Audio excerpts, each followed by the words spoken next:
Bit Nerds is your YouTube car game show. All right, JP. On PCAR Market is a 1990 Porsche 964 Carrera 4 Coupe by RWB by, what's his name? Nakasan? Is that it? Am I saying that right? Nakasan. So, JP, this car is a commission where Nakasan traveled to North Carolina and did the car in a shop in North Carolina. And there are a bevy of short videos that accompany this listing. And some of them are worth watching because it's kind of cool to watch him walk. I mean, he's a bit of a hack, but he is like immensely talented that he just throws these things together by hand, and there's almost no science left in it at all. This particular car is nicknamed Maverick. It's number 63 of the RWBs that have been built in the USA. JP, I think this car is going to do particularly well because it is very much a twin to Nakayasan's personal car called Stella. Both cars feature this paint, this colorway called Sepang Bronze Metallic. And I got to tell you, JP, although I'm not a massive fan of RWBs, I do get their appeal, and a couple of them are pretty crazy good looking. And I think this car looks pretty tough. I wish they were all turbos and had sort of the bite to match the bark. But as far as just going with bark, I like the way this car looks. Some of the brighter blues and flat colors I don't think make the car look particularly upscale, but this metallic bronze paint really gives the car a rich look to it. And the Maverick nickname is pretty cool. And the videos, I think they did a pretty good job trying to support this listing with before and after shots and this, that, and the other. JP, recently, like this year, we have seen a lot of PCAR Market listings that we have covered just days before they were going to hammer, have almost no bids on them. And our car is already up over $100,000 and already up over 20 bids, which is saying something when considering this car still has a day to go before it closes. So while some RWBs have been really some cheap afterthought cars that have barely scratched the surface of $100,000, I think this car is actually going to do really well. And I'm happy for PCAR Market to have a listing that's garnering this much attention. So JP, I serve it back to you. And RWB, look, we've seen them, and usually they're not that big a deal. There's something about this listing that really gives it a big deal feel to it, and I think it's going to do well here. What do you see when you look at this, and what do you think is going to happen? These things are – this car looks sick. I have to admit it. I mean, it looks really, really cool, but you said it. They need to be turbos. This car looks like this menacing monster, but as an owner of a 964 C4, this car does not have performance that's anywhere even remotely close to what this car looks like. Your typical, the guy that rents a Toyota Camry when he comes to town and is going to be able to blow your doors off. And I just wonder about the drivability of this car too, because there's all kinds of, you're seeing lots of sidewall wear and on the RWB stencils that they put on the side of the car.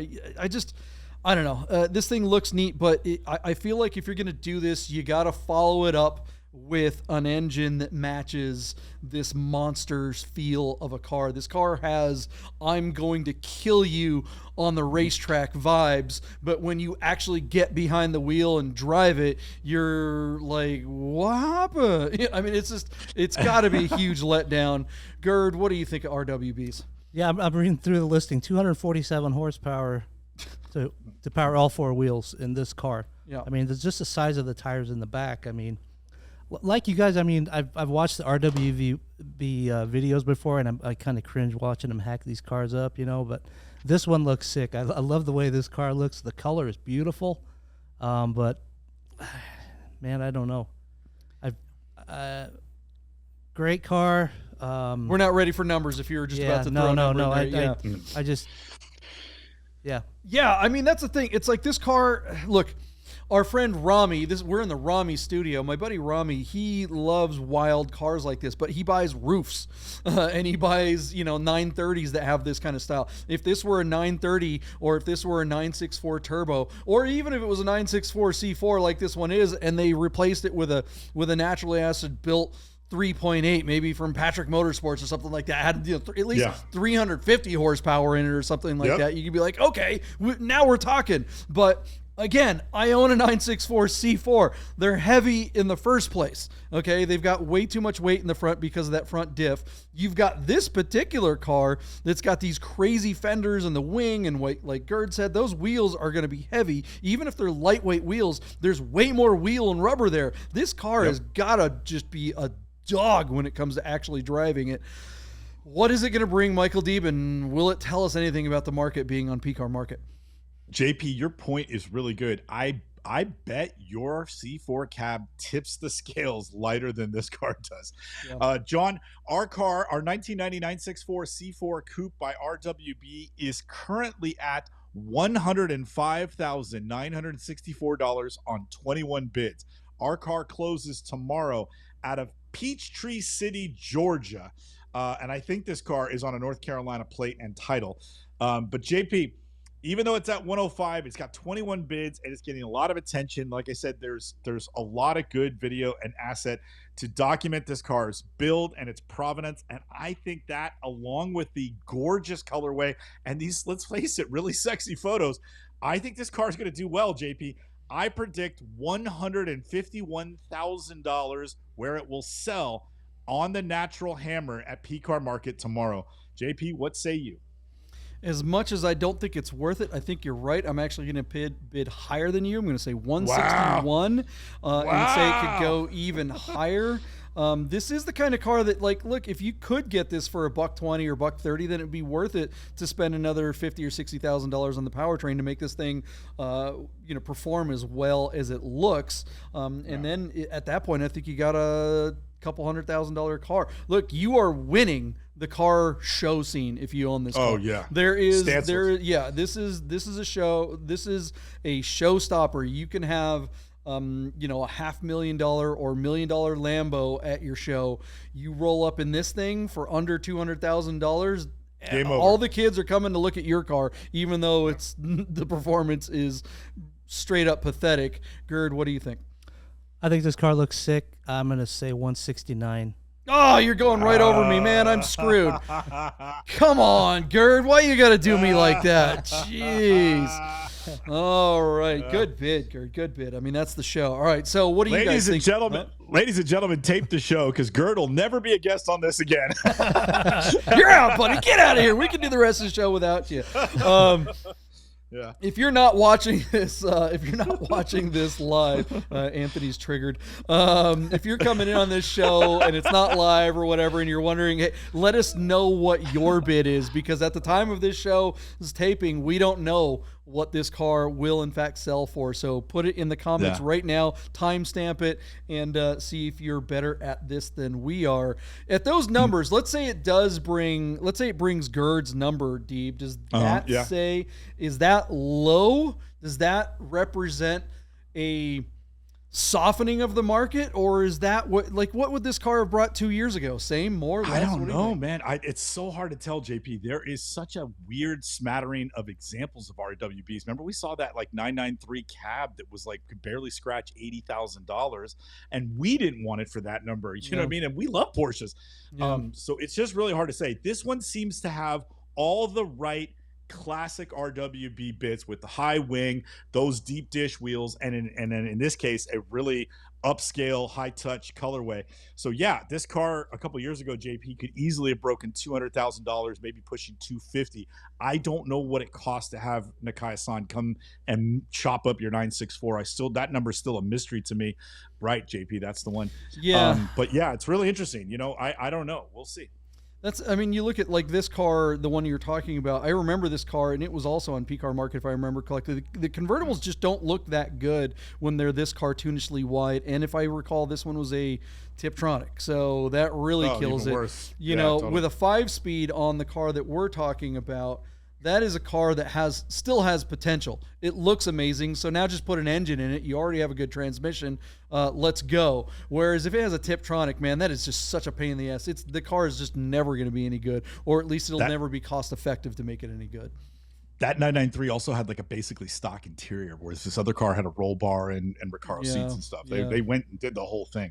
So JP, I think it could have been a big money car a couple of years ago. It's a little late to market, but we'll see how well they do. It's off to a good start. All right, let us know what you guys think in the comments below. Hey guys, you got to check out our friends at Godden Porsche and Godden Classic of Las Vegas. If you're looking for parts or service, or if you want to add a classic Porsche or even a new Porsche to your collection, give Godden Classic a call. Guys, you're probably looking at your watch and wondering if bid nerds will ever end. So you better talk to our friends at Our Smiths to make sure your Rolex, Tag Heuer, AP, or any fine timepiece is in tip-top shape. Our Smiths. Fine Swiss repair. 3 days later. All right, JP, let's circle right back to the car that was on PCAR Market. And I have to say, of the cars we've done this year, this car was sort of a surprisingly beautiful choice. The 1990 Porsche 964 Carrera 4 that was done by RWB in the Carolinas, where Nakaya-san actually traveled to the Carolinas and did this car on site on the East Coast, which is, obviously 3,000 miles away from his shop in LA. Stunning car in this Sepang bronze metallic. The car is called. It looks like it was nicknamed Maverick, but it looks like Nakaya-san's personal car, Stella, and it has the champion wing and the deep dish Workmeister S1 wheels. It's got all the classic RWB features, and it's on the right platform. So super cool car, JP. It was at a very strong bid when we looked at it just a couple of days ago. Again on PCAR Market. Which is an interesting choice. And JP, I thought I was going to be the high guy at 150,000. 151,000 was my bid.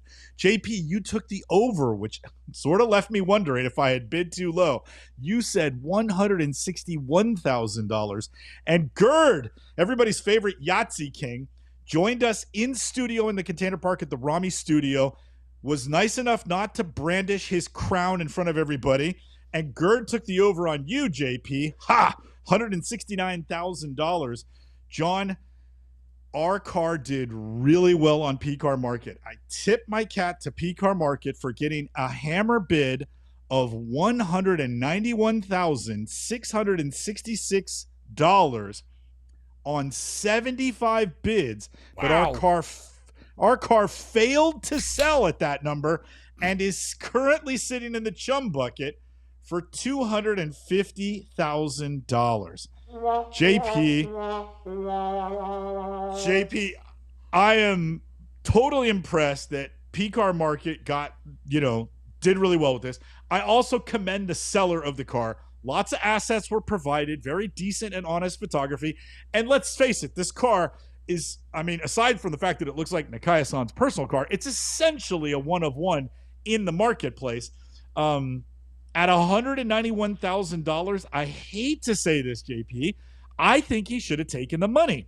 Look, you can argue that this car could have been or should have been or one time was worth $250,000, but stick your head outside the window of the office that you're sitting in and look around at the world today. The market is soft. We're heading to an election. Things are contentious, and cars in the secondary market, especially niche cars, are very soft.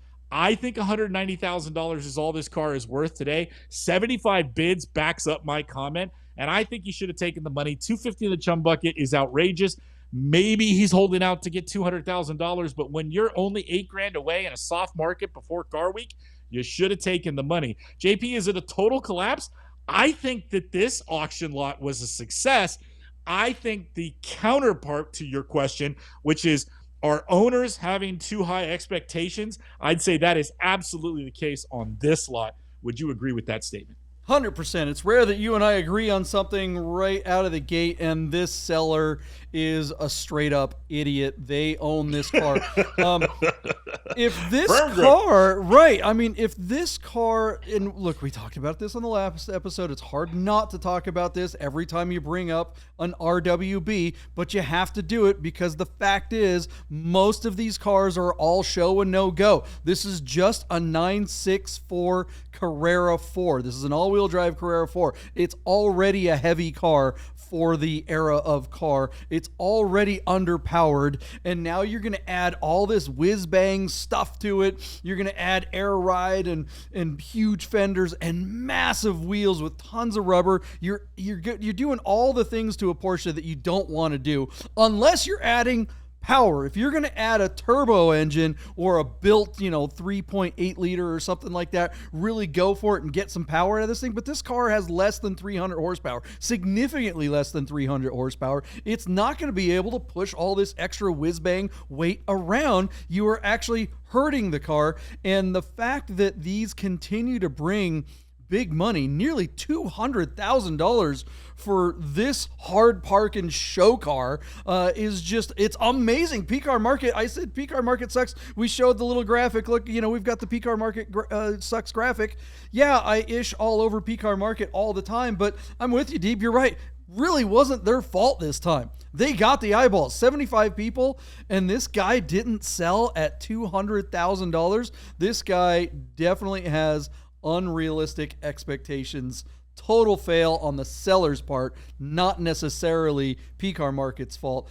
If anything, we say, is there a total collapse in the market? I think this auction result, even though it failed to sell because the seller's an idiot, shows that the market has not collapsed. The fact that this car still brings almost $200,000 means there's still people out there willing to pay almost $200,000 for an RWB. What is going on? Who is this guy? What was he thinking? JP, listen to this. Kamijiro. That's the Japanese word for paperweight. They should have named this the 964 RWB Kamijiro. Right? Paperweight. I mean, holy cow. We love hearing what you guys think of the results of the auctions that we look at. Do you think this seller should have taken that money? Or do you think the seller was smart for holding out and they're going to hold on to this car? And when is the market ever going to come back to $250,000? I think this car might bring $250,000 in a few years when inflation goes up another 20 or 30%. I don't know. What do you guys think? Let us know in the comments below. Hey guys, thanks for watching this clip from a live episode of Bid Nerds. We go live every Sunday and Wednesday night at 6:30, and you can join the conversation. We hope to see you on the next live episode of Bid Nerds.